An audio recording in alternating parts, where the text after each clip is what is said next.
매일 성경 묵상을 돕는 해설 가이드입니다. 안녕하세요. 묵상 코치입니다. 함께 읽고 나눌 말씀은 신명기 4장 32절에서 43절까지 말씀입니다.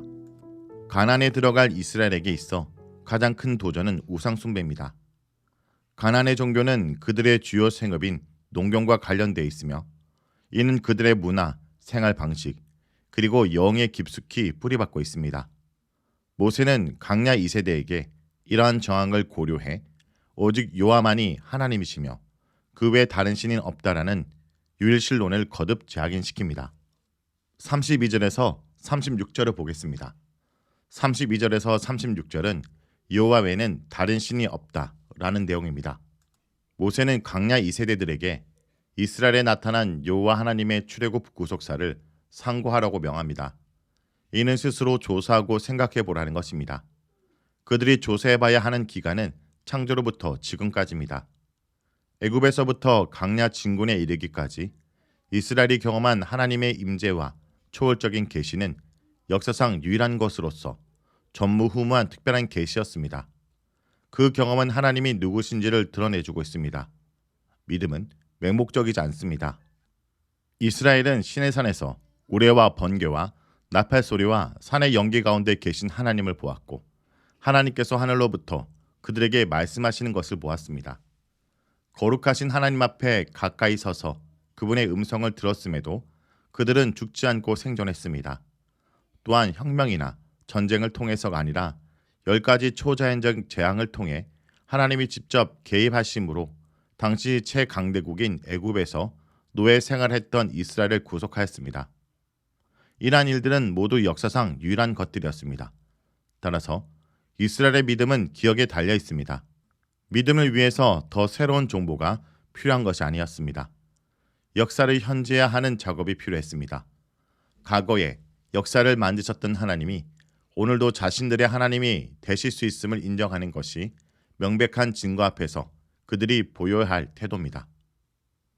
여호와께서는 이스라엘에게 역사상 유일한 은총을 특별히 베푸신 이유가 궁극적으로 그분만이 창조주 하나님이시요 그 외에는 다른 신이 존재하지 않았음을 알게 하심입니다.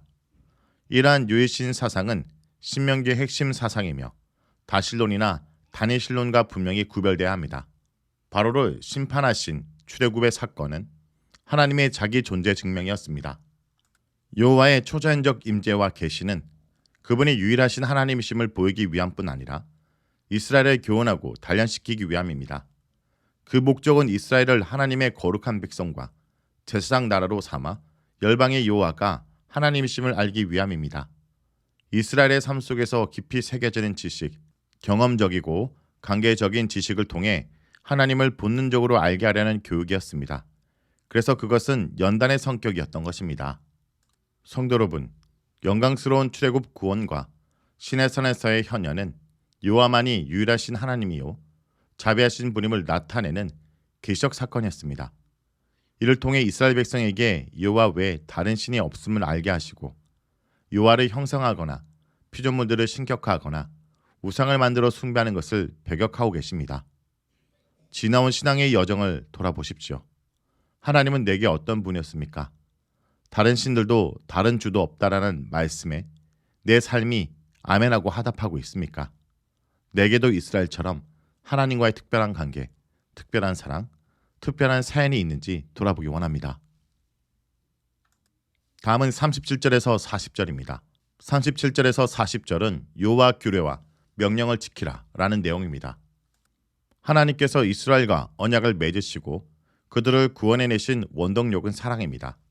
그들을 택하시고 권능의 손으로 인도하신 것은 그들을 사랑하시기 때문입니다. 사랑이 언약을 가능케 한 핵심 동기입니다.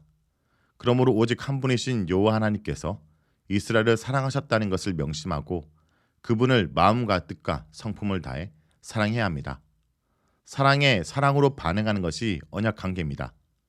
율법 준수 요구의 배경에도 굴종이 아니라 사랑에서 나오는 자발적인 순종이 있습니다. 모세는 거듭 유일하신 여호와 하나님의 특별한 은총을 입은 이스라엘이 약속의 땅에서 장수하며 복을 받는 길은 여호와 하나님의 규례와 명령을 대대로 지키는 것임을 명시합니다.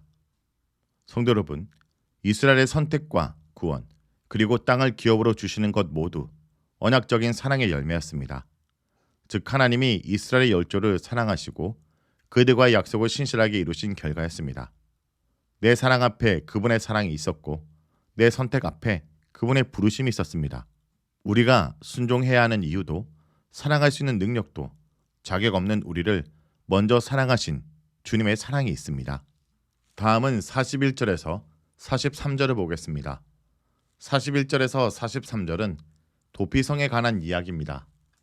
이 부분은 연설의 흐름이 갑자기 끊기면서 일종의 부록처럼 삽입되어 있습니다. 이것은 모세 연설이 아니며 합법 또한 모세 1인칭 직접 합법에서 3인칭 합법으로 바뀝니다. 이것은 요단 동편 세 곳의 도피성 지정에 대한 짧은 요약 진술입니다. 이미 도피성 지정은 민수기 35장에서 1차로 완료되었는데 여기서 이 주제의 등장은 시간 순서상 어색할 뿐 아니라 내용상으로도 앞뒤의 주제와 전혀 어울리지 않습니다. 도피성 규례는 나중에 19장에서 더 상세히 언급됩니다. 19장에서는 요단 서편 세 곳의 도피성이 지정되면서 도피성의 기능이 상술되는데 앞서 요단 동편의 땅 분배가 이미 완료되었기에 이 지역의 도피성 규례가 여기서 등장하는 것은 자연스러운 측면도 있습니다. 이 삽입부는 마치 모세에 이어지는 두 번째 설교를 위해 잠시 숨을 고르는 막간의 휴식과 같습니다. 요단 이쪽에 해돋는 쪽은 약속의 땅을 기준으로 요단 동편을 의미합니다. 당장 요단 동편의 땅이 두 개 반지파에게 우선적으로 배당되는 이유로 세 곳의 도피성이 마련됩니다. 도피성의 목적은 고의적인 살인이 아닌 우발적 살인을 범한 사람이 피해자 가족과 형제의 보복을 피해 몸을 숨기는 일종의 가실치사범을 위한 치해 법권 지역입니다. 새 성읍의 이름이 구체적으로 명시됩니다. 각 지파를 위해 하나의 도피성이 할당됩니다. 루벤 지파는 베셀, 갓 지파는 길랏 라못, 므낫세 반 지파는 바산 골란입니다.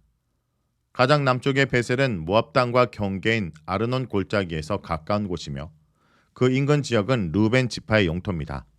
중간 지점의 길랏 라못은 요단강 북쪽에 위치하는데 이 지역은 갓 지파의 영토입니다. 가장 북쪽의 골란은 바산 땅에 위치하는데 갈릴리 호수의 동쪽 지점이며 루벤 반지파에게 할당된 영토입니다. 이렇게 도피성의 지정은 요단 동편 정복이 이미 끝났음을 확정해주고 아직 끝나지 않은 요단 서편의 정복에 대한 기대와 긴장을 주는 역할을 하고 있습니다. 오늘 말씀을 놓고 기도하겠습니다. 주님, 다른 신은 없고 오직 하나님만 온 세상을 다스리는 진정한 왕이심을 고백합니다. 주님, 아무리 살기 힘들어도 하나님 말씀을 무시해야 될 사항이 없음을 고백합니다. 아무리 많이 알아도 순종하지 않으면 소용이 없음을 고백합니다. 주님의 은혜에 대한 기억과 말씀에 대한 신뢰로 오늘도 살게 해주시옵소서. 예수님의 이름으로 기도합니다. 아멘.